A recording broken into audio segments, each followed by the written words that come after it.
नमस्कार, मैं हूं आरजू अंसारी और आप देख रहे हैं राष्ट्रीय जगत विजन न्यूज। ये जो भीड़ आप देख रहे हैं, ये कोई आम भीड़ नहीं है।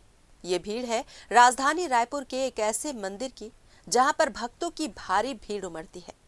ये मंदिर है राजधानी रायपुर के समता कॉलोनी का खाटू श्याम मंदिर, जहां भक्तों की लगातार भीड़ बढ़ती नजर आ रही है। एकादशी के दिन मंदिर का नजारा कुछ अलग ही देखने को मिलता है। मंदिर में प्रवेश करने और खाटू श्याम के दर्शन के लिए एक लंबी लाइन से लोगों को गुजरना पड़ता है। मंदिर के प्रवेश स्थान से भीड़ इतनी ज्यादा होती है कि लोगों का चलना भी दूभर हो जाता है।